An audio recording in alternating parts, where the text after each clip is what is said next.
supaya saya tidak menjadi trompetnya Tuhan ini, ya, tidak menjadi alatnya Tuhan ini. Tetapi keyakinan saya itu justru semakin bertambah. Ternyata Tuhan yang saya sembah sekarang ini, Tuhan yang maha hadir. Dia ada di mana-mana dan dia melihat setiap, ya, gerak-gerik kita, bahkan jauh ke lubuk hati kita, dia tahu. Oleh sebab itu saya bisa bertahan sampai hari ini. Itu semua karena kekuatan Tuhan. 16 tahun saya jadi penyiar radio. Karena memang tidak ada tempat mungkin bagi Ibu Yusnita Tanjung ini untuk nyaman di darat ini, ya, dikejar sana kejar sini. Tapi kerinduan saya untuk menyampaikan kebenaran ini, dan saya ingin menjadi saksinya Tuhan itu, tidak bisa terbendung. Tuhan tahu itu. Oleh sebab itu Tuhan memberi satu pelayanan kepada saya selama 16 tahun, dari tahun 2000 sampai 2016. Akhirnya saya mengundurkan diri. Cukup ya 16 tahun, dan saya sesudah itu bolehlah saya kemana-mana, ya. Tetapi satu hal yang ingin saya sampaikan, Bapak Ibu yang dikasih oleh Tuhan, ya, apakah Bapak Ibu benar-benar memahami kehendak Tuhan itu? Karena saya seringkali, ya, 13 tahun saya menikah dengan orang Kristen. Saya rasanya, ya, kalau saya pribadi, ya, saya tidak menemukan Injil yang benar itu di dalam kehidupan orang-orang Kristen itu. Waktu yang saya temui mungkin di tempat lain banyak, ya saudara, ya. Tapi Tuhan izinkan itu terjadi dalam kehidupan saya. 13 tahun waktu yang gak pendek, saudara. Tidak ada niat sedikit pun, ya, dari hati saya. Sekalipun sering saya mendengar, ya, mereka beribadah, mereka merayakan Natal, sering, saudara, ya, namanya 13 tahun. Tetapi semakin lama, aduh, saya semakin tidak tertarik. Bahkan boleh dikatakan saya itu juga, ya, menghujat mereka itu. Pantasan tidak ada kuasa. Tuhannya saja manusia, Tuhannya saja tidak bisa menyelamatkan dirinya. Itu yang ada di pikiran saya waktu itu.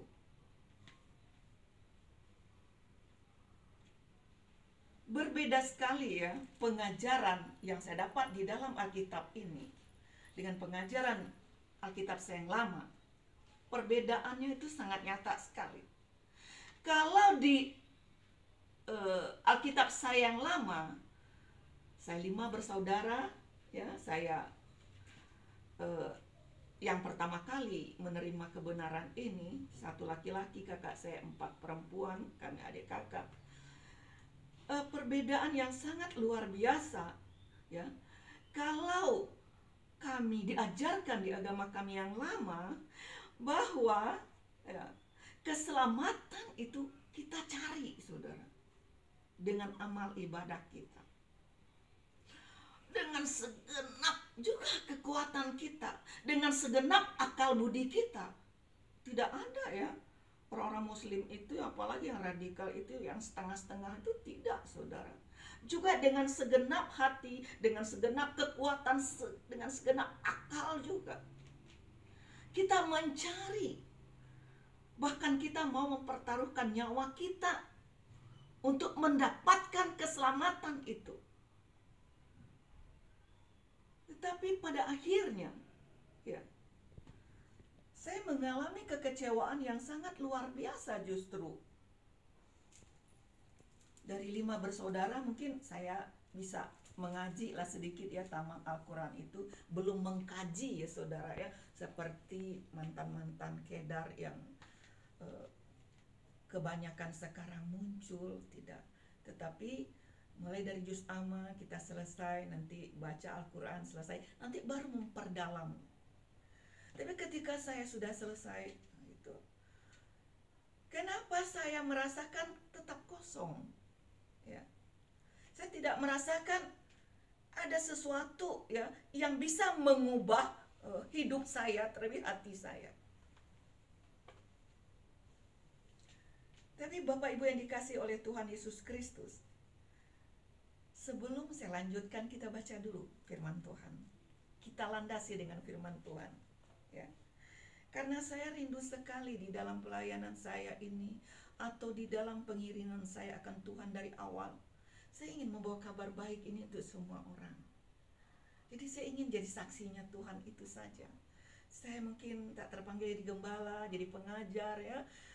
Sesuai kerinduan saya, Tuhan memenuhi kebutuhan saya itu. Ya, kita ambil di Kisah Rasul. Kisah Para Rasul pasal yang pertama ayat yang ke-8 itu, ya. Ayat yang tidak asing lagi. Tetapi kamu akan menerima kuasa kalau Roh Kudus turun ke atas kamu, dan kamu akan menjadi saksiku di Yerusalem dan di seluruh Yudea dan Samaria dan sampai ke ujung bumi. Ini adalah percakapan Yesus dengan murid-muridnya saat Yesus akan terangkat. Inilah pesan terakhir, pengajaran terakhir diberikan kepada murid-murid yang setia dan taat itu. Rupanya ketaatan dan kesetiaan para murid ini 3,5 tahun mengikut Yesus, melihat bagaimana Yesus itu melakukan pelayanan itu dengan mata kepala mereka. Bahkan mereka menikmati berkat-berkat saat itu bersama dengan Yesus. 3,5 tahun waktu yang tidak sedikit itu, saudara. Tetapi kalau saya selidiki, tetap saja murid-murid ini tidak mengerti maksud Tuhan itu. Di dalam pikirannya itu masih ada satu tuntutan, tidak ada kemerdekaan yang total, padahal sudah dibaptis, ya. Bersama-sama dengan firman itu mereka. Tapi kenapa mereka masih memikirkan? Ya, mungkin dalam bahasa sehari-harinya udah bersama-sama dengan Yesus. Ketika Yesus ini sudah mau terangkat, loh, kok kita ini belum merdeka juga dari penjajah Herodes ini? Rupanya itu masih tertanam. Dari sekian banyak murid Yesus, ya, berbondong-bondong menjadi murid Yesus, akhirnya, ya, terpilihlah 12 orang. Tetapi kalau kita baca lagi, Yesus memilih, ya, dia pilih yang 12 orang ini untuk menjadi alatnya di ring pertama itu. Salah satunya gugur juga. Memang mengikut Yesus ini, saudara, kalau kita tidak sungguh-sungguh mengerti, memahami kehendaknya, kita akan menjadi orang Kristen saja dan tidak menjadi anak Tuhan itu. Biasa-biasa saja, tidak ada beban begitu. Bahkan kalau kita melihat pertama kali firman ini diturunkan oleh Tuhan lewat rahim Maria, itu sudah masuk kepada masa kesulitan itu. Seringkali kita tidak mau kalau hidup susah, hidup sulit, apalagi kayak pandemi sekarang, ya. Dan kadang saya sendiri juga berpikir, kenapa orang begitu takut? Mungkin karena biasa hidup nyaman, ya, hidup berkelimpahan barangkali, ya. Tetapi mari kita buka pikiran kita. Kita belajar kepada firman ini. Mana sih yang saudara temukan? Pengikut Yesus, murid-murid Yesus tuh yang hidup nyaman, berkelimpahan itu siapa? Hidup pas-pasan tuh lebih enak, saudara. Pas butuh, pas ada. Jadi hubungan kita dengan Tuhan itu dekat terus. Saya bersyukur sekali Tuhan memanggil saya, ya. Setelah saya menikah 13 tahun dengan orang Kristen, saudara. Karena kekecewaan saya di keluarga besar saya itu sangat mengecewakan menurut saya. Dan begitu juga menurut kakak dan adik saya. Kami orang beragama, kami orang yang taat, mau mempertaruhkan nyawa ini demi agama. Tetapi mengapa Allah yang kami sembah itu tidak bisa mengubah hati kami ini? Yang benci tetaplah benci, yang dendam tetaplah dendam. Tidak ada perubahan, saudara. Rasa-rasanya seperti itu waktu itu. Apalagi ayah saya ini otoriter sekali. Bicara dengan anak-anak hanya pakai pukulan, pakai tamparan, pakai tendangan. Ya. Tidak boleh bersuara. Kami orang beragama. Kami orang yang taat.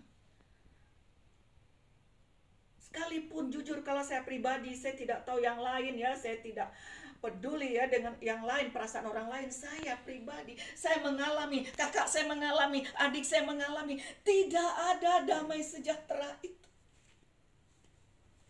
Jadi kami harus bertahan, saudara. Karena satu-satunya agama kami itu adalah yang benar, yaitu, saudara. Tidak ada yang lain. Di luar itu kafir.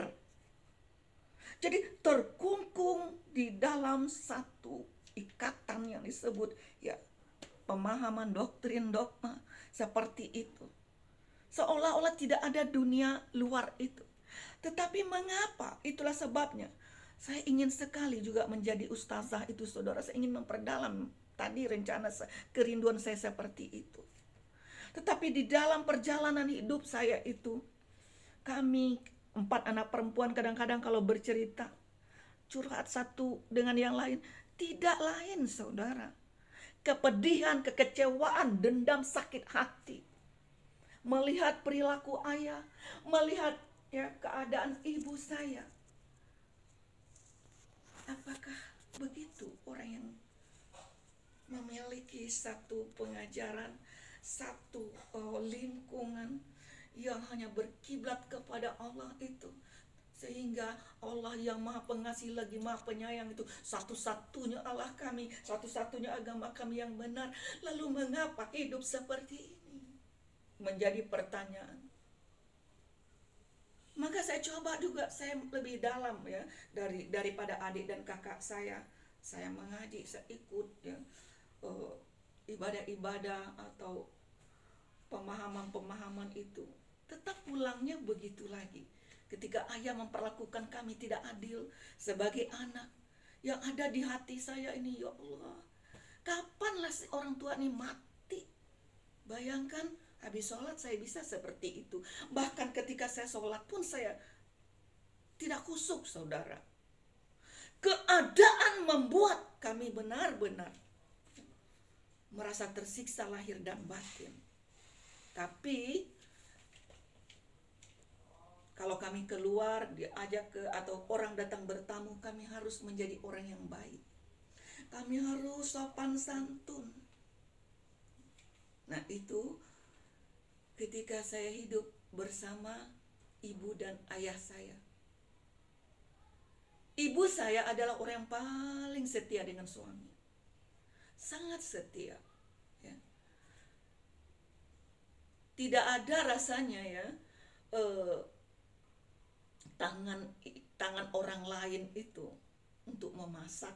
Kalau ayah saya pulang, ibu saya mencuci, memasak apa kesukaan ayah saya. Ibu saya cantik sekali. Dan dia orang yang taat juga, saudara. Tetapi kami menjadi saksi hidup. Ibu saya tidak bahagia. Ibu saya sering mengunci pintu dan merenung menjerit-jerit di kamar. Kami mengintip, kenapa?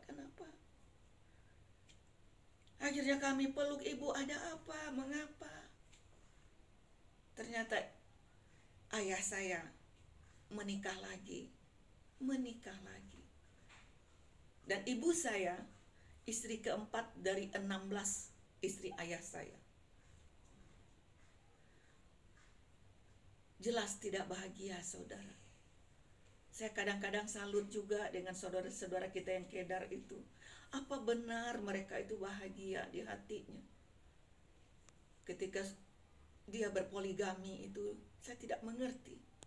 Saya jangankan merasakan, melihat ibu saya saja, saya yang sakit hati, saudara. Apa yang kurang dari ibu saya? Tetapi itu tuntutan dari pengajaran saya yang lama. Jadi kita sebagai perempuan di sana harus berkorban lahir dan batin. Dan saya salut dengan mereka kalau benar-benar ya saudara ya, salut. Dan pada satu kali ibu saya ini mengatakan kepada kami, kalau seandainya ibu dan ayah bercerai, kamu kan benci banget sama orang ayah kamu. Kamu mau ikut siapa? Oh, kita buru-buru ikut ibu. Tapi rupanya mereka sudah merancang perceraian itu. Akhirnya ibu mengatakan, benar, kalau kamu ikut ibu, kita ke Jakarta. 2 orang kakak saya yang tertua, mungkin kalau saudara-saudara pernah ya dulu ya di TVRI, Sengsara Membawa Nikmat. Nah, dulu lagi top-topnya itu di TVRI. Yang jadi pemeran utamanya Sandi Nayawan, yang disebut si Midun namanya itu waktu itu. Kakak saya jadi ibunya si Midun itu berapa ya? Itu cukup terkenal, saudara ya. Itu kakak saya yang tertua perempuan, yang lebih pertama laki-laki. 2 orang kakak saya ini sudah lari ke Jakarta karena tidak tahan dengan ayah. Karena kakak saya ini menikah dengan orang di luar Pulau Sumatera. Disebut Pulau Jawa nih ya, orang Jawa aja semua bagi kami di Padang dulu menikah sama. Oh, ayah saya tidak setuju. Kita harus satu suku kalau menikah itu. Dia lari, 2 orang yang perempuan ke Jakarta. Lalu ibu saya katakan, kalau benar ikut ibu, kita ke Jakarta. Wah, jadi kita dengar-dengar ini sudah bercerai, saudara. Inilah kebahagiaan yang luar biasa, ya, yang saya rasakan pada waktu itu mendengar orang tua saya bercerai. Jadi kami ada kemerdekaan yang luar biasa. Akhirnya pergi ke Jakarta, saudara, ke Jakarta. Udah ketemu dengan kakak. Waktu itu kakak saya tinggal di Haji Nawi ya, di Jakarta Selatan. Di situ, dan saya merasakan kemerdekaan yang sangat luar biasa. Tanpa ayah. Ya, tanpa ayah. Merdeka sekali, kita bisa bicara, kita bisa bercanda adik kakak ya, tanpa diatur. Kalau ada ayah semua harus diatur. Kalau salah saja kita meletakkan sesuatu di depan dia, tidak segan-segan ayah ini memukul kita, saudara. Pintu rumah kami itu terbuat dari jati, saudara. Kalau ayah itu memukul, melemparkan kita ke pintu yang sedang terkunci jendela, itu bisa terbuka, saudara. Jadi ada alasan bagi kami untuk kami membenci orang itu, ayah itu. Jadi kekerasan ini sangat menjadi musuh kebenaran. Jadi ketika sampai Jakarta sudah sukacita bertemu dengan kakak. Saudara, hari Sabtu kami sampai Jakarta, kemudian Sabtu depannya kakak saya yang tertua itu ada rencana lah membawa kami jalan-jalan, mau ke pasar Minggu, namanya baru pertama kali ke Jakarta bersama dengan ibu ya. Tetapi ibu ini hanya merenung saja ya. Mungkin dia sangat mencintai ayah saya ya. Tetapi Bapak Ibu yang dikasih oleh Tuhan, waktu kami sholat maghrib ya, jam 6 itu lebih, kami sholat bersama-sama. Tentu setelah itu jam makan malam, saudara, kami mau makan malam ya, sebagian kakak ke dapur. Pokoknya kami mempersiapkan. Ibu tetap zikir. Dia pakai makanah itu. Tiba-tiba dia panggil saya, Yusnita, sini nak, sini. Nah, saya duduk, saya bilang, kenapa bu? Kenapa, ada apa? Panggil kakak kamu ke sini. Gitu. Saya panggil semuanya, semua. Jadi akhirnya kita berlima dengan ibu ini. Melihat keadaan ibu ini ketika diam dalam keadaan zikir itu, tiba-tiba dia buka mekenahnya itu, dia buka begini, dia muntah darah, saudara. Muntah darah, keluar seperti potongan daging-daging kecil begitu. Dengan terbata-bata darah keluar dari mulutnya. Dia berpesan ke kami, ingat baik-baik pesan ibu, ingat. Jangan sampai kalian menikah dengan orang seperti ayah kalian. Itu menjadi satu pukulan besar bagi kami. Yang kami tahu ibu ini sangat mencintai ayah saya. Sangat hormat ke ayah saya ini. Tetapi kenapa ketika dia setelah berhubungan dengan Allahnya itu, sesudah sholat itu, keluar sumpah serapah itu, ketidaksukaannya itu. Dengan terbata-bata dia tertunduk. Akhirnya dia meninggal, saudara, saat itu juga. Tambah terpukul kami, terlebih saya dan adik saya. Harapan kami hidup tanpa ayah, mau bersukacita, mau menikmati kemerdekaan itu. Tetapi gagal, saudara, gagal. Itu adalah satu pukulan yang sangat luar biasa. Yang pada akhirnya saya mulai ragu dengan Allah saya. Apakah benar dia ada? Kalau Allah itu ada, mengapa dia tidak menolong ibu saya? Mengapa ibu saya hidup di dalam kepedihan?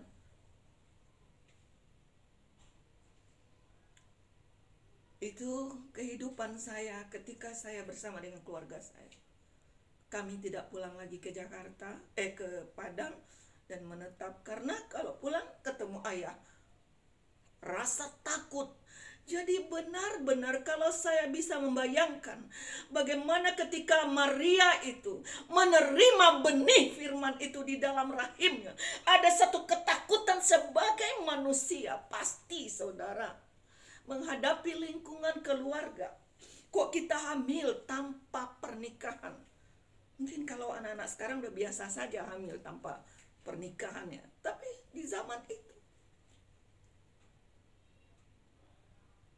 benarlah firman itu jatuh di tempat yang sangat, kalau bagi saya ya, yang sangat sulit itu.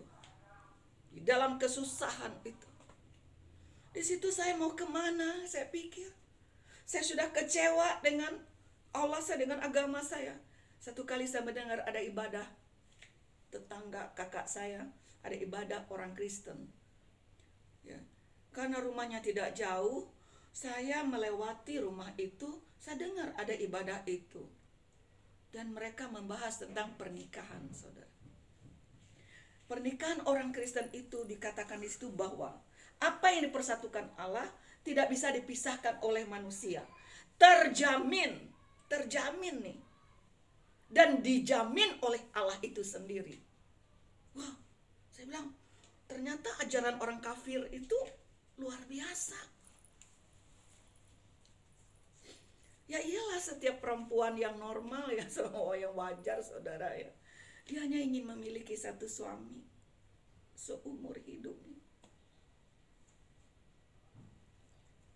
Suami yang normal, yang wajar ya. Kasarnya dikatakan yang waras lah saudara ya. Dia menginginkan istrinya itu satu seumur hidupnya.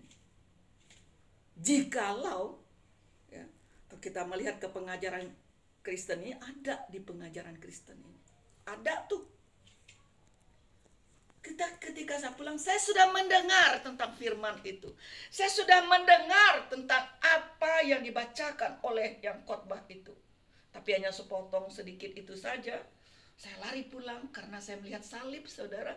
Saya pikir, wah itu apa? Haram. Aduh, itu ajaran si kafir. Tetapi saya sudah keburu mendengar firman itu.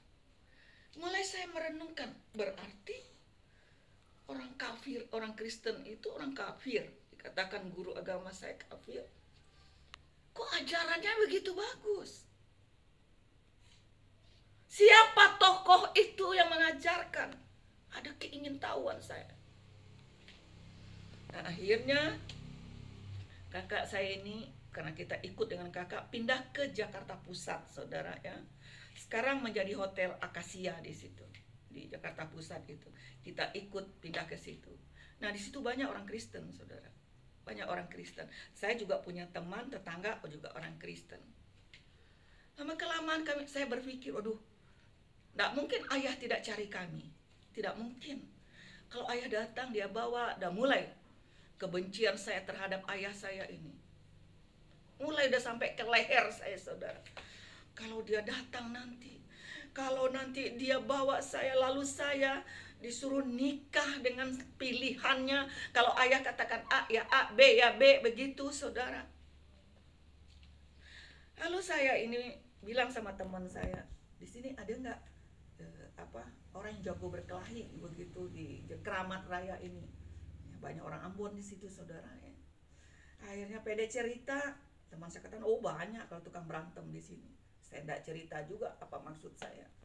Akhirnya berkenalanlah saya dengan Nyong Ambon ini, saudara. Saya kenal sama dia.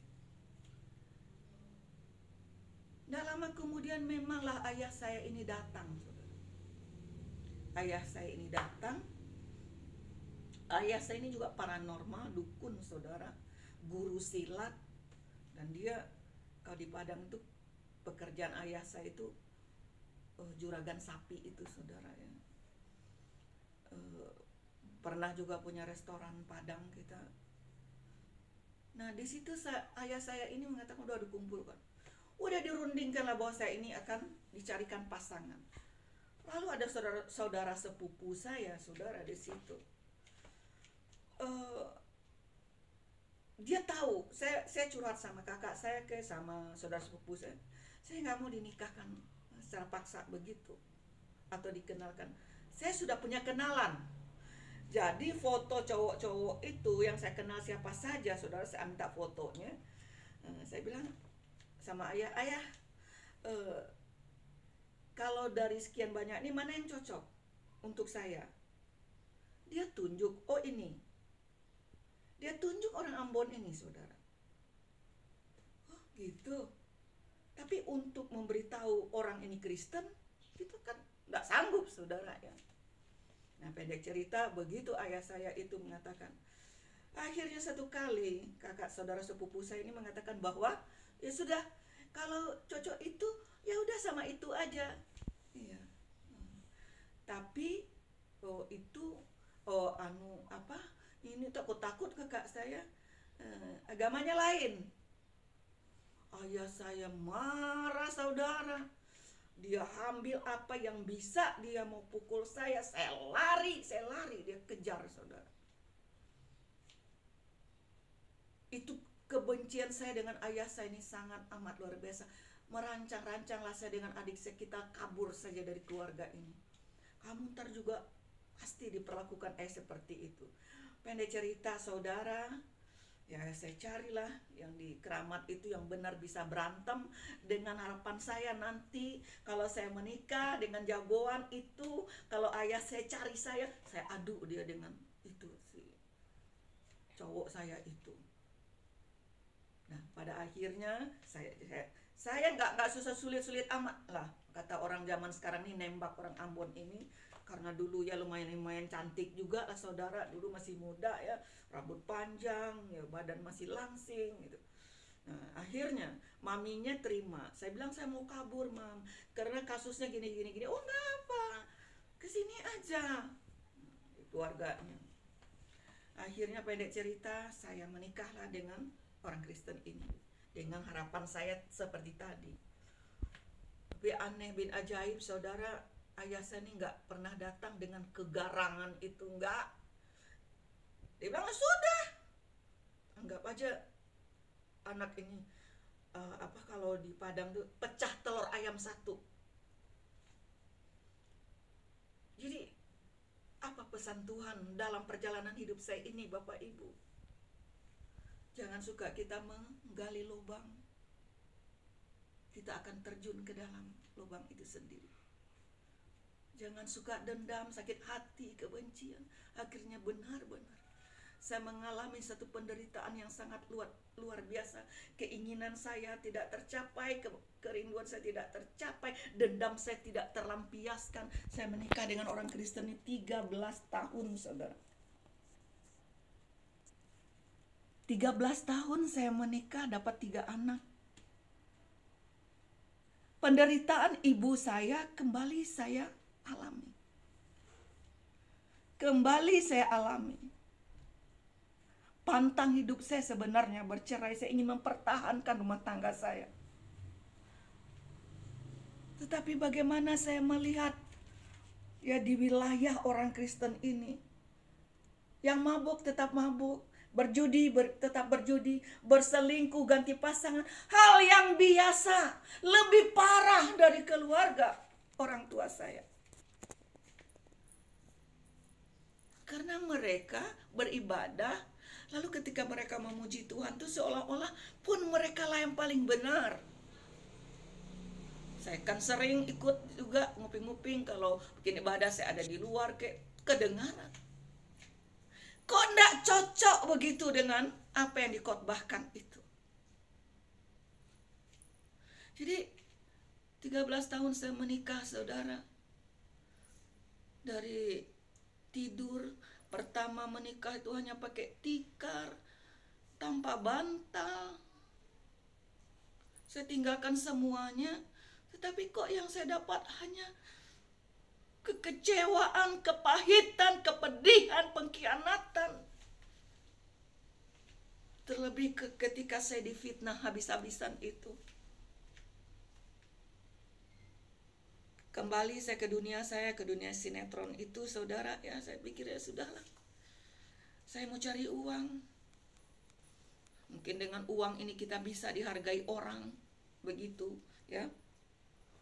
Di dalam pikiran saya waktu itu berkecamuk, sudah terakumulasi, saudara. Udah dari keluarga besar seperti itu, sekarang di 13 tahun di orang Kristen seperti ini. Lalu hukum kasih itu di mana? Setuju tidak setuju saya ketika menikah waktu itu, karena waktu tahun 74 itu saudara menikah itu boleh 2 agama. Itu secara negara saya menikah. Tetapi orang tua dari suami saya ini membawa saya ke satu gereja dan mereka nikahkan saya secara Kristen walaupun saya tidak setuju.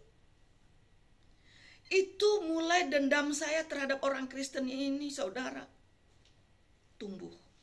Ini penipu juga orang Kristen ini. Tapi itulah saya katakan, jangan menggali lubang untuk orang lain. Jangan merancang-rancang yang jahat untuk orang lain. Kita akan terjun, saya terjebak, saya masuk ke dalam jebakan yang sangat saya benci waktu itu adalah ketika melihat salib ini, karena ajaran kami. Kalau ada yang mengatakan katanya bahwa di salib itu ada jinnya, ya begitulah kami didoktrin dari kecil. Kebencian luar biasa. Ketika juga diberkati itu, saudara, aduh, saya melihat salib di depan saya, mau lari ke belakang, tidak bisa. Itulah upah, ya, dari saya merancang kejahatan itu.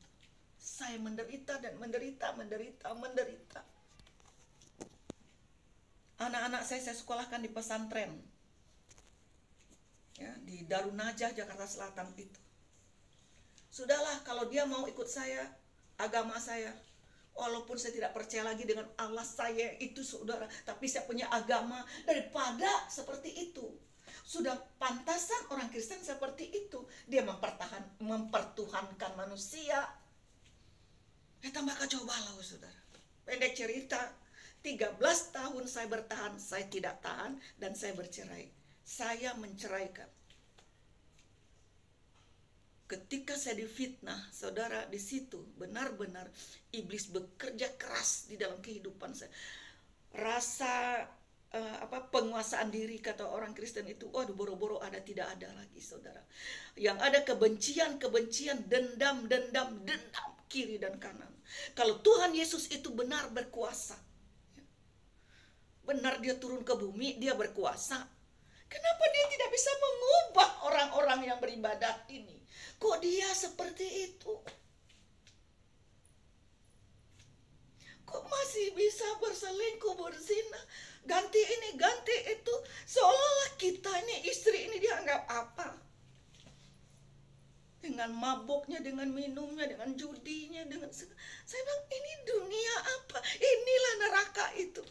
Dalam keputusasaan itu, saudara, saya kembali ke dunia, saya ke dunia sinetron itu. Saya ingin menjadi produser film. Saya tidak mau lagi jadi pemain. Saya ingin lebih dan lebih lagi. Mulai saya merintis-rintis itu. Nah, saat itulah mulai dia cemburu dan memfitnah saya. Memang dunia entertain itu memang begitu.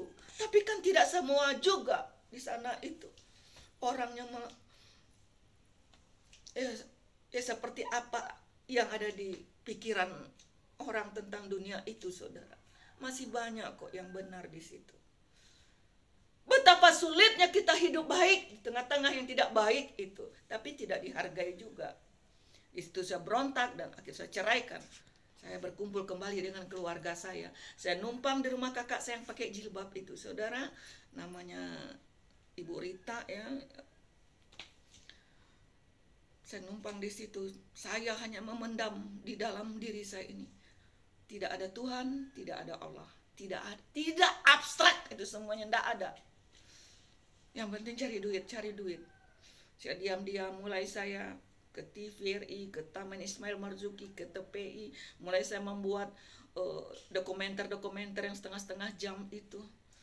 Saya ingin naikkan ya rating dari hasil karya saya itu. Hanya itu fokusnya, tujuan saya. Nah, tetapi selama 4 tahun saya menjadi orang ateis, saya jatuh bangun di dalam dosa. Itulah yang disebut saya jatuh bangun di dalam dosa, saudara. Sampai saya menghalalkan segala cara. Ya, ayah saya dukun.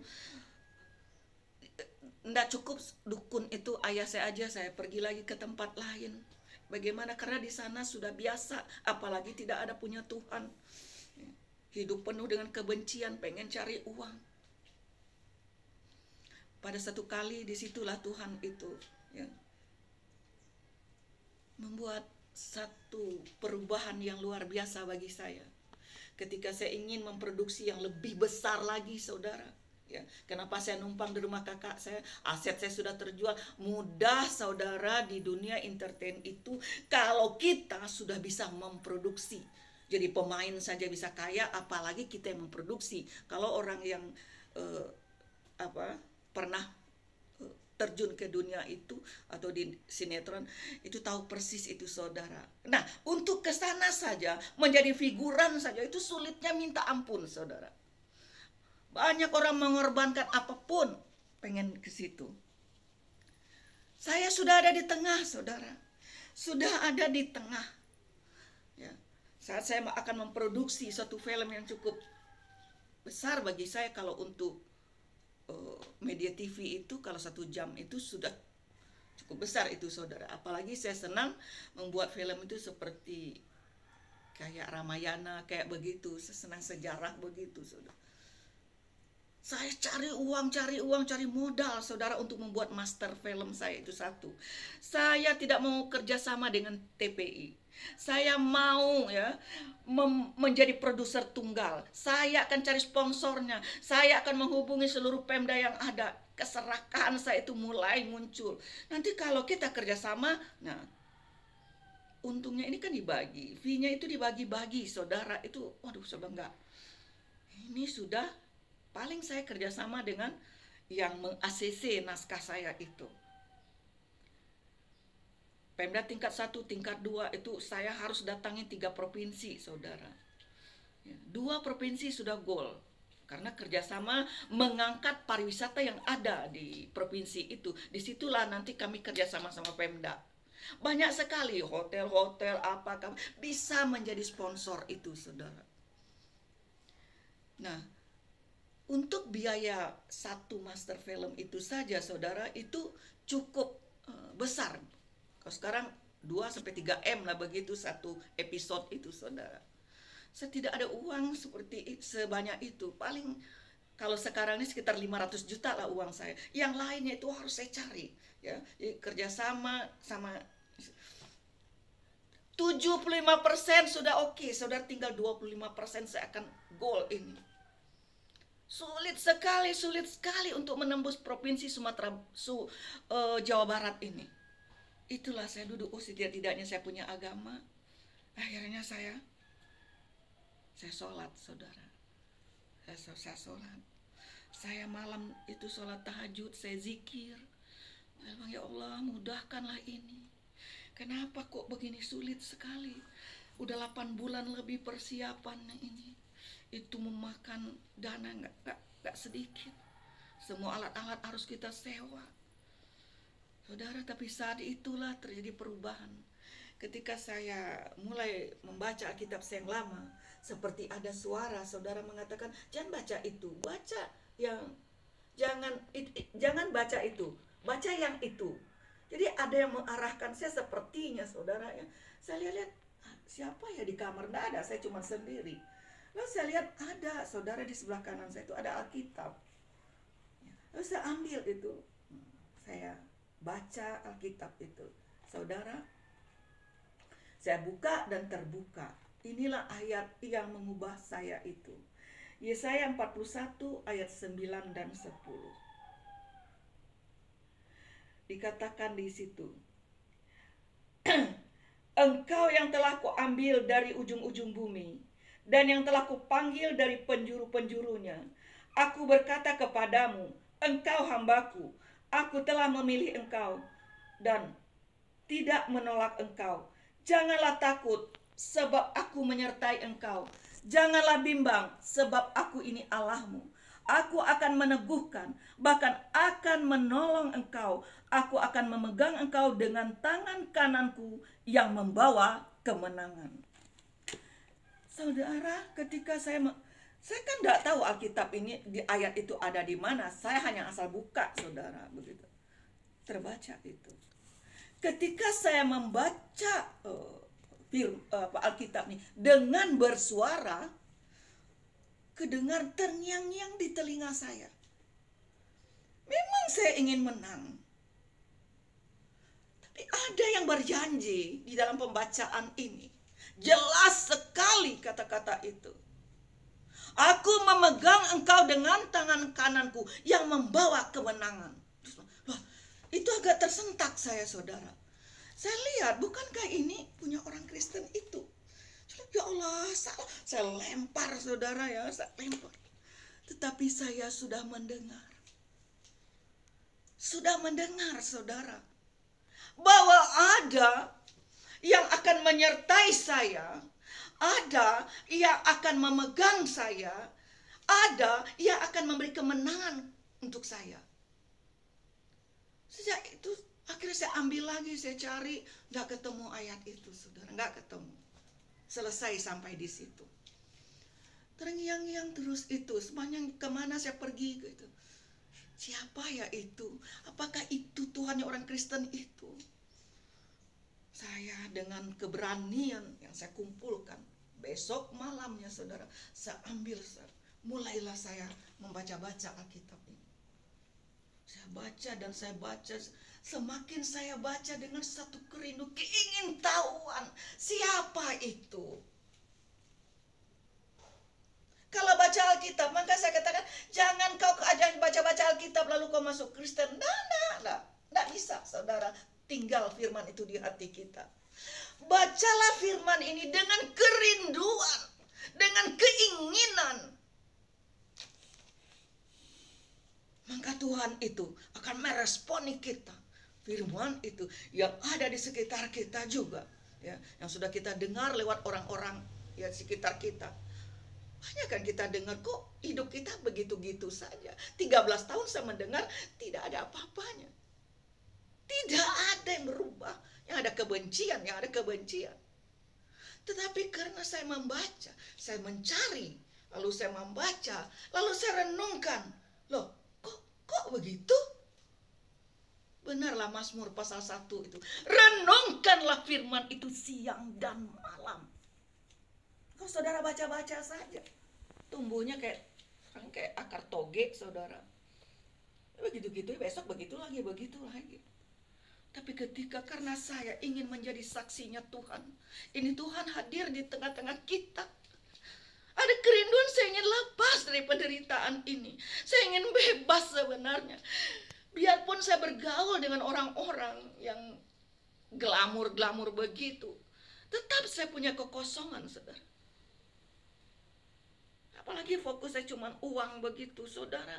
Tetap yang ada saya ingin balas dendam. Siapa dulu yang menyakiti saya, siapa dulu yang membenci saya, yang merendahkan saya, siapapun dia, ingat nanti ya gue balas lu. Hanya itu. Tapi satu malam, saudara, ketika saya benar-benar berhari-hari saya memperbandingkan, saya baca. Ketika saya merenungkan, saya katakan, kenapa ya kok orang Kristen itu memanggil Allahnya itu Bapa? Saya bilang, saya juga mau seperti itu. Saya duduk bersimpuh, saya berlutut. Dan benar-benar dengan penuh kerinduan, penuh harap saya duduk. Lalu saya berseru, saya panggil sesembahan tuh, Bapa yang di surga. Ini pengalaman pribadi saya, saudara. Saat itulah terjadi seperti ada goncangan yang luar biasa di dalam diri saya. Ada sesuatu yang kosong tadi terisi.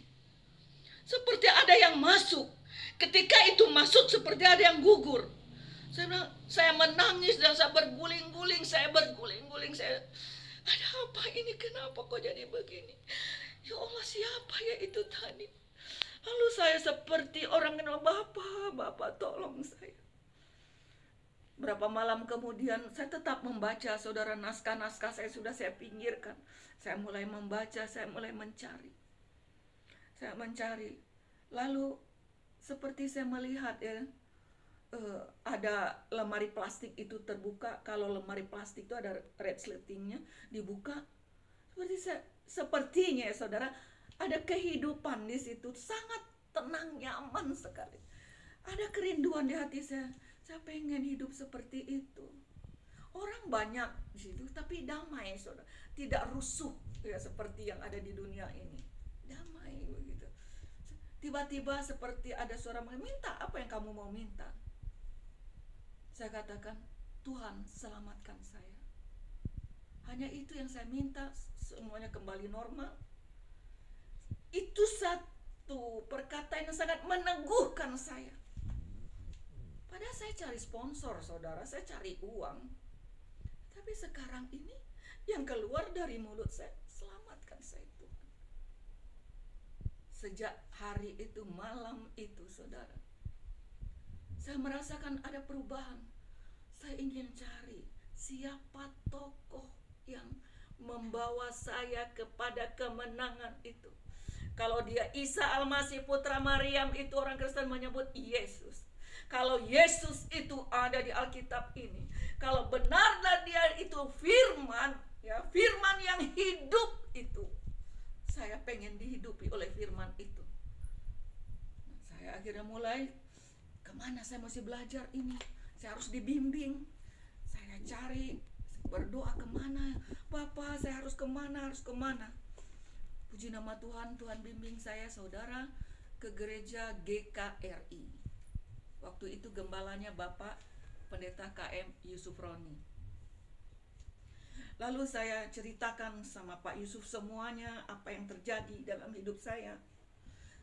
Lalu kata Pak Yusuf, Yusnita, sekarang ini percaya tidak bahwa Yesus itu juru selamat manusia? Percaya, Pak? Sungguh kamu percaya? Iya, cukup itu saja. Kamu sudah menerima keselamatan itu. Saya bilang, Pak, masa semudah itu? Oh iya. Tidak repot seperti kita yang dulu. Karena dia yang mencari kamu. Kamu nggak pergi ke gereja kan? Nggak pergi ke tempat-tempat lain kan? Kamu di kamar kamu saja. Kamu adalah saksinya Tuhan itu. Dia mencari kamu. Itu tuh juru selamat itu. Karena kan kamu minta selamatkan, selamatkan kamu. Iya. Nah, di situ saya pulang dan saya tambah renungkan, saudara. Benar. Ketika firman itu masuk ke hati kita, pasti ada yang berubah.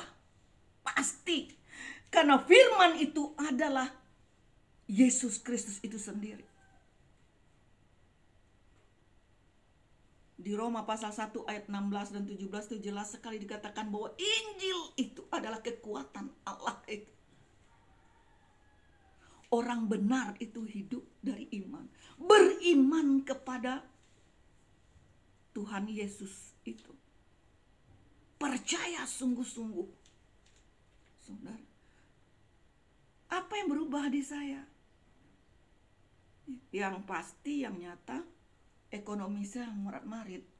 Karena saya mengambil keputusan. Saya akan meninggalkan semua pekerjaan saya itu.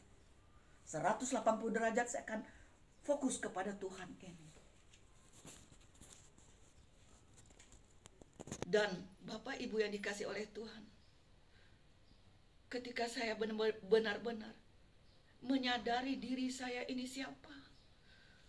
Siapa kalau kita baca Alkitab ini, saudara? Kita ini cuma debu. Nggak ada apa-apanya tanpa kemurahan Tuhan. Nggak usah sombong-sombong lah jadi orang. Apalagi saya mendengar ya, ada kecaman untuk murtadin. Ada hati saya juga, aduh Tuhan. Kadang-kadang saya, tapi biarlah itu urusan dia dengan Tuhan.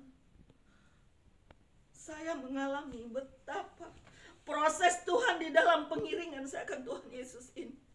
Saya berani meninggalkan semuanya yang sudah saya cari bertahun-tahun. Yang saya rintis dengan segalanya saya korbankan untuk karir saya ini. Yang akan menjanjikan saya menjadi orang kaya sekaya-kayanya. Saya tinggalkan, saudara.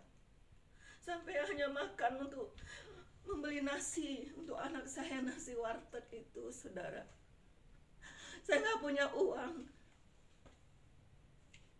Tapi kadang-kadang orang-orang Kristen ini kalau dia kejamnya, benar kayak serigala berbulu domba, benar-benar, saudara. Sadis.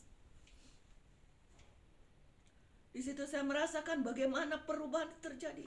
Yang berguguran ekonomi saya jelas gugur semuanya di bawah titik nol. Yang kedua, yang gugur di dalam diri saya ini, rasa benci itu, saudara. Kebencian saya terhadap orang-orang, terhadap ayah. Ya, selama 3 bulan saya membaca, saya berdoa, saya dengan Alkitab ini dibimbing oleh Bapak Yusuf Roni. Rasa bergugur. Akhirnya ambil satu keputusan, saya mesti dibaptis, saudara. Kedengaranlah sama kakak saya yang berjilbab yang di atas saya itu. Saya numpang di rumah dia, saya di kamar bawah, dia di atas, saudara. Akhirnya dia yang pertama kali tahu saya ini mau ikut Yesus. Dia marah setengah mati, dia sampaikan ke keluarga. Akhirnya saya dipanggil diam-diam sama ayah masuk ke kamar. Ayah katakan, kalau benar kamu mau jadi kafir, kenapa kamu gak ikut orang Kristen itu waktu kamu nikah sama dia itu? Kenapa waktu kamu berkumpul dengan kami?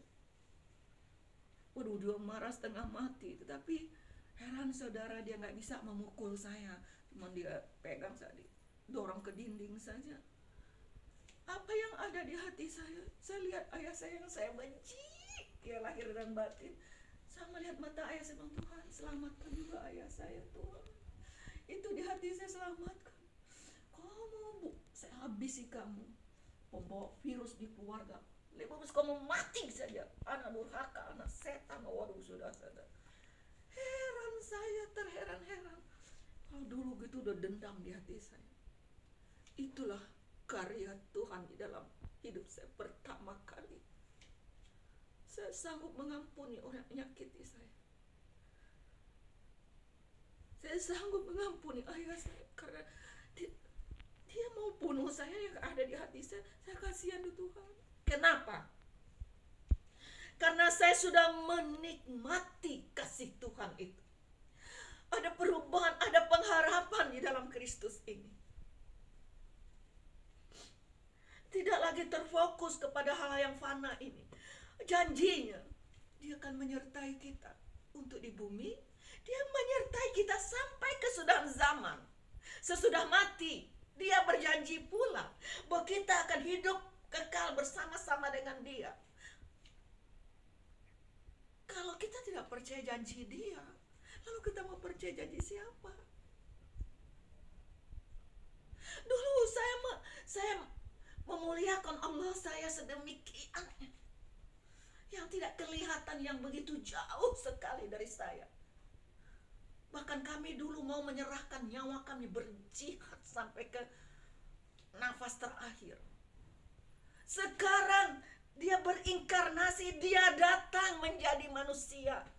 Dan Dia pernah di bumi menjadi manusia. Ini yang menjadi permasalahan yang luar biasa di kaum Kenda. Dulu saya menghujat, sekarang saya ingin menjadi saksinya Tuhan. Saya harus mengerti terlebih dahulu siapa Tuhan Yesus Kristus ini sebenarnya. Dia yang turun dari surga itu. Allah itu roh. Dia sudah ada sebelum segala sesuatu ada. Dari mana Dia ada dan tidak perlu kita tahu, saudara. Tetapi Dia memberi tahu kita lewat firman-Nya, lewat Yesus Kristus itu. Perjanjian lama lewat suara-suara saja. Tetapi ini memang udah skenarionya Tuhan itu. Galatia 4 ayat 4 itu. Kalau sudah genap waktunya, Dia memperkenalkan lebih jelas lagi siapa dirinya lewat Yesus Kristus itu. Karena gak mungkin kita bisa bertemu muka dengan Roh Allah. Siapa yang bisa bertahan hidup? Jadi ketika saya belajar, oh iya, jadi Dia 100% manusia, Dia 100% Allah itu. Dari mana kita bisa tahu Allah itu 100%? Di dalam rohnya itu. Di dalam rohnya Yesus itu. Karena roh Yesus itu berasal dari yang satu juga. Dan saya mengimani, mengaminkan. Kalau dikatakan Tuhan itu 3, saudara, tertutup pintu ini untuk menginjil, saudara. Allah itu Esa. Dia sudah ada sebelum segala sesuatu ada. Entah dari mana Dia datang, kita tidak tahu. Allah itu roh, diberitahu di dalam Alkitab. Dari roh itulah keluar firman itu. Firman itulah yang menjadi manusia ini, yang berkata-kata dengan kita. Jadi benar-benar keraguan saya selama ini tentang Yesus Kristus ini terbantahkan lewat Alkitab ini. Iya, Dia Tuhan. Iya, Dia Tuhan. Oh, enggak bisa. Dia nabi. Nah, biarlah kau baru pemahamanmu sebatas nabi. Oke, nabi. Nabi mana yang bisa disetarakan dengan Nabi Isa ini? Nabi mana coba? Tetap aja dia nomor 1. Jadi saya harus memahami dulu. Makanya saya meninggalkan pekerjaan saya tidak mau terganggu. Ayah saya katakan, sudah berapa lama kamu belajar itu? Udah 3 bulan lebih. Lalu apa syaratnya kalau mau jadi kafir itu? Harus dibaptis, ayah. Apa itu dibaptis? Ditenggelamkan ke dalam air. Kalau di Islam kan 2 kalimat syahadat, baca itu. Kalau di Kristen, udah, saya kasih waktu kamu 1 bulan. Kamu harus ambil keputusan. Kalau kamu ikut juga, habis kamu. Waduh, tambah saya mendekat kepada Tuhan. Tuhan Yesus saat itu juga. Kita nggak kerja, hutang banyak. Proyek tidak jalan, saudara. Mulai jual-jual baju. Pergi ke tukang loa, ganti dengan beras, ganti dengan apa untuk makan anak-anak 3 orang nih anak. Sampai hari hanya mau dibaptis. Untuk ongkos pergi ke Ancol, Pak Yusuf Roni ini kalau baptis entah kenapa mesti di Ancol, jauh saudara. Nggak ada uang saya untuk ongkos. Tetapi Tuhan kita yang ajaib luar biasa. Benar, benar saudara. Kalau kita tahu kehendak Tuhan ini, sebenarnya hidup ini begitu indah karena Dia bersama dengan kita. Tiba datang teman saya dari TV, "Hei, ngapain lo di rumah aja? Ini naskah." Ada yang setengah jam itu, saudara. Ini nih udah ACC di TVRI. Lalu, "Ya, ayo kamu produksi aja." Aduh, enggak deh, saya lagi baca Alkitab. Dia masuk ke kamar, dia lihat, "Apaan ini? Naskah apaan nih, tebal sekali." Dia lihat, ini nih buku orang kafir, lu gila lu baca-baca ini." Akhirnya saya injili dia pertama. Udah dia bilang, udah angkat tangan, sudah stop. Yang penting gimana nih naskah? Udah kamu aja produksi, kamu aja. Pemain terserah siapa, pemain terserah. Kan ada dananya itu, saudara ya. Udah. Yang penting uang naskahnya sini. Tuhan membuat segala sesuatu benar indah pada waktunya, saudara. Saya terima uang naskah saya. Cuma dikasih DP kita 10% kasih. Kalau sekarang mungkin 500.000 gitu, saudara. Udah, saya belajar bersyukur. Itu saya belajar bersyukur. Tuhan tidak pernah kehilangan cara untuk memberkati anak-anak. Saya pergi dulu ke warung, saya beli beras, saya beli semuanya. Saya berangkat ke Ancol, saudara. Memang air itu tetaplah air, saudara, tidak berubah pula dia jadi yang lain. Tetapi ketaatan dan kesetiaan kita terhadap firman Tuhan itu dituntut dalam hal itu. Itu yang saya dengar waktu itu begitu dari Pak Yusuf Roni. Jangan kamu juga berhalakan air tidak ada apa-apa. Tuhan yang menuntut kesetiaan dan ketaatan kita. Benar-benar pasti tenggelamkan, saya bangkit. Itu saya merasakan semua beban saya benar, saudara, terlepas. Saya hanya melihat ke langit, Tuhan. Inilah ada hari terakhir saya. Kalau memang Tuhan mau ambil saya, Tuhan, saya sangat sudah siap. Daripada mengingatnya tinggal sama keluarga yang benar-benar fanatik setengah hidup ini.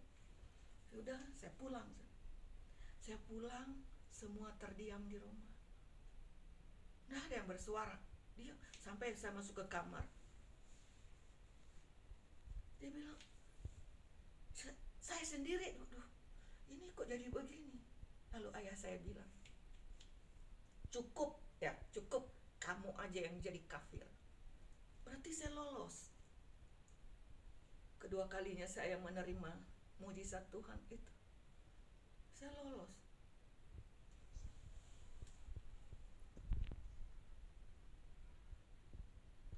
Dan saudara yang dikasihi oleh Tuhan Yesus Kristus, hari itu benar-benar saya merasakan satu kemerdekaan. Dan saya benar menjalankan sendiri. Saya tidak minta-minta kepada siapa-siapa. Dan pada akhirnya saya ke gereja. Saya bawa anak-anak saya yang sekolah di pesantren itu, saya bawa ke gereja. Puji nama Tuhan, mereka tidak menolak, saudara. Dan dia terima Yesus. Saya kabarkan ke kakak saya yang berjilbab itu, Kak, sebenarnya orang Kristen itu tidak menyembah patung, tidak menyembah manusia. Alkitab ini jelas mengatakan bahwa Allah itu adalah roh. Kita menyembah dia di dalam roh. Allah itu roh. Lah kenapa manusia? Iya, manusia pertama itu adalah Adam, Tuhan ciptakan. Tuhan mau kita seperti Adam itu ada di surga hidup bersama dengan Allah itu. Tetapi Adam gagal, Kak. Gagal. Dia melenceng dari ketentuan Allah itu. Maka terhukumlah manusia itu. Jadi dikatakan bahwa Isa ini, Yesus ini, yang manusianya itu adalah Adam yang sempurna. Role modelnya Allah itu. Kau harus hidup seperti manusia ini nih, contohnya nih. Mengapa Yesus ini bisa bertahan sampai ke kayu salib itu? Karena ada Allah menyertai dia. Sebenarnya itu role modelnya Tuhan. Saya katakan di dalam penginjilan saya seperti itu. Karena begitulah pemahaman yang Tuhan beri ke saya. Kakak saya yang berjilbab itu sakit kanker payudara, saudara. Akhirnya dia ingin ke gereja. Dia ingin ikut pula ke gereja akhirnya. lewat penginjilan dengan pemahaman yang sangat sederhana itu. Nggak usah berbelit-belit bikin pusing, saudara. Masa orang sekarang memulai lagi mencari keberapaan Allah, kebagaimanaan Allah, keberadaan Allah di utak-atik. Nah, Tuhan tidak memberi sesulit itu, saudara, ternyata. Pahami sajalah bahwa Allah itu roh, titik. Yang kita panggil Bapa itu kan status lebih tinggi kasih Bapa daripada anak, karena Yesus ini disebut anak. Simpel saja, saudara. Dari Bapa itulah keluar firman itu menjadi manusia, Yesus namanya. Nanti Yesus naik, dari roh itu juga, dari Bapa itu juga keluarlah Roh Kudus itu, yang disebut di Kisah Rasul 1 ayat 8 tadi. Kalau kau mendapat kuasa itu tuh, setelah murid ini mendapat kuasa itu, baru dia mengerti kehendak Allah itu. Harusnya kita juga begitu. Kalau benar kita sudah dipenuhi oleh Roh Kudus itu, mendapat kuasa itu, kita saya kurang fokus untuk hal duniawi lagi, saudara. Ada ya puji Tuhan, nggak ada ya nggak apa-apa. Nah, terlalu masalah. Fokus saya bagaimana supaya orang juga masuk ke dalam kerajaan Allah itu. Bicara tentang kerajaan Yesus, dia Raja Damai, berarti seperti kerajaan. Lah, bagaimana posisi orang di dalam kerajaan itu? Harus rendah hati, tahu diri semuanya. Nggak bisa menjadi tuan kecil di situ. Jadi pengerja Allah semua. Nah, di situ saya mulai mempraktekkan dalam hidup saya. Saya mulai mengampuni keluarga saya. Saya mulai lalu saya bilang, lalu Pak Yusuf Roni, ini saya ini sebenarnya di mana nih? Ya, jawatan saya ini di mana nih? Seperti kamu nih penginjil ini. Oh, penginjil itu apa? Mulai saya belajar lagi. Oh, begini. Akhirnya saya benar-benar, kakak saya yang dapat kanker itu saya doakan, saya kabarkan berita baik ini. Dan dia terima Yesus, satu keluarga terima Yesus, saudara. Begitupun adik saya, suaminya namanya Muhammad Holil, juara 2 se-Jawa Timur, antar hotel baca Al-Quran, saudara. Muhammad Holil, anaknya 3 orang, anak perempuan yang kecil itu dapat kanker darah, saudara, ganas. Karena lihat kakak saya yang payudaranya ini disembuhkan oleh Tuhan Yesus. Akhirnya dia juga mau anaknya ini disembuhkan. Saya ambil dari Surabaya ke Jakarta. Ini membuat keluarga saya lain terheran-heran. Ini makin dilarang anak ini. Ketika kita mempraktekkan firman itu dalam hidup kita, saya juga tidak banyak mengerti. Tapi saya praktekkan, apa sih pengampunan itu? Bagaimana sih mengasihi itu? Itu praktekkan saja, saudara. Jangan ada roh iri hati, roh kedagingan itu lepaskan. Saya bawa keponakan saya ini umur 12 tahun, sudah kanker darah, bercucuran darah, udah pecah-pecah pembuluh darah. Saya bawa dari Surabaya ke Jakarta dengan uang pas-pasan. Apapun saya korbankan kalau untuk pelayanan, saudara. Asal keluarga saya juga diselamatkan. Sampai di gereja hanya tidak sampai 1 minggu, saudara. Ayah nilai. Ponakan saya meninggal, saudara, meninggal. Sebagai manusia, udah ekonomi lemah, saya dapat penyakit kelenjar getah bening. Sudah kakak saya ini masuk Kristen, saya tambah dihujat. Apakah kekuatan Allah itu pergi dari diri saya? Tidak, dia tetap memegang saya dengan tangan kanannya itu. Janjinya ya dan amin tidak pernah berubah. Kita yang suka berubah. Dan dia menyertai saya. Dan pada akhirnya heran jadi karena waktu ya, saudara. Cara Tuhan kita ini memang Yesus ini heran lah. Setelah dikubur, setelah semuanya, apa yang terjadi? Adik saya, ipar saya dan anak-anak satu keluarga, anaknya meninggal, tapi 2 hari sesudah dikubur, satu keluarga terima Yesus, saudara. Kematian bagi kita bukan lagi hal yang menakutkan. Ketika kita mengabarkannya, memberitakan kabar baik, jangan Injil yang lain kalian sampaikan Injil yang benar lewat hidup kita. Praktekkan dulu firman itu. Puji nama Tuhan, Bapak Ibu yang dikasih oleh Tuhan Yesus Kristus. Ya. Setelah itu saya sekolah Alkitab, habis pulang dari Malang, saya layani keluarga saya. Pendek cerita, dari 5 saya, 5 bersaudara, 4 keluarga terima Yesus, saudara. Dan saya yang paling berat sebenarnya penderitaan saya ketika saya membawa kabar baik ini untuk orang Kristen, saudara. Untuk orang Kristen. Saya cari papanya anak-anak itu. Saya ingin juga membawa Injil yang benar ini kepada keluarga mereka. Tidak seperti Injil yang mereka bawa itu.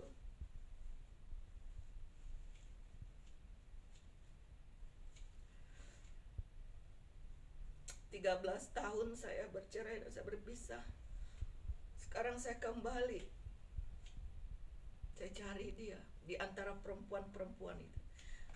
Bagaimana mempraktekkan pengampunan dengan paketnya itu, yaitu kasih itu. Kalau pengampunan saja tanpa kasih, saudara, tidak sempurna kemenangan itu. Puji nama Tuhan, 2 orang anak saya di pesantren itu, dua-duanya sekarang jadi pendeta, saudara. Anak saya laki-laki ada di Cibinong ini buka perintisan. GPDI itu kalau buka perintisan benar-benar merintih-rintih, saudara. Tapi karena saya dipanggil oleh Tuhan, memang dibentuk, diproses dari hal yang kecil begitu. Saya ajarkan ke anak-anak saya bagaimana caranya bersyukur. Dengan demikianlah akhirnya, kalau saya ceritakan tentu panjang lagi ya, saudara ya. Pendek cerita, udah panjang pendek lagi. Saya bisa diberi satu kesempatan oleh Tuhan. Saya kembali dengan papa anak-anak itu. 7 tahun saya diperlakukan tidak adil, saudara. Kalau ada pembantu mungkin diperlakukan tidak wajar. Saya mengalami itu selama 7 tahun, saudara.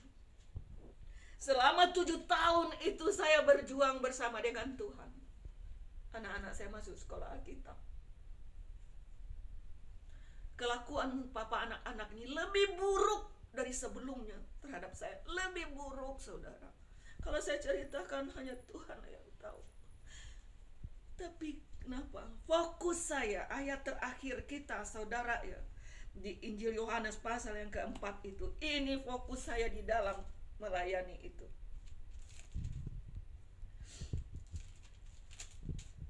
Ketika Yesus bercerita dengan perempuan Samaria itu. Tetapi yang menjadi ayat unggulan saya di dalam pelayanan saya, menjadi komitmen saya, adalah di ayat, katakan di ayat 34, saudara ya. Injil Yohanes pasal yang keempat. Kata Yesus kepada mereka, makananku ialah melakukan kehendak Dia yang mengutus aku dan menyelesaikan pekerjaannya. Tetapi di ayat yang di atasnya, kalau kita baca di ayat yang ke-33, maka murid-murid itu berkata kepada yang lain, adakah orang yang telah membawa sesuatu kepadanya untuk dimakan? Jadi mereka sedang benar, saudara ya, ingin makan siang bersama-sama, sudah beli nasi padang dengan rendang, dengan dendeng mungkin, saudara ya. Nah, dia bawa kepada Yesus. Yesus lagi bicara dengan perempuan Samaria ini. Setelah perempuan Samaria ini pergi, lalu datanglah murid-murid ini hendak makan bersama. Kata Yesus kepada mereka, makananku ialah melakukan kehendak Dia yang mengutus aku dan menyelesaikan pekerjaannya. Ada makanan yang lebih penting dari makanan-makanan yang disuguhkan oleh dunia ini, yaitu melakukan pekerjaan Tuhan. Mungkin ini kurang populer, saudara, kurang dikenal oleh orang lain ya. Saya bersyukur sekali kepada Tuhan. Saya melakukan sampai hari ini. Ya 7 tahun saya berjuang, Akhirnya suami saya bisa kembali kami bersama-sama. Puji nama Tuhan. Kalau ada sumur di ladang, boleh kita menumpang mandi. Kalau ada umur kita sama-sama panjang, nanti kita bertemu lagi. Maju bersama dengan Tuhan. Amin.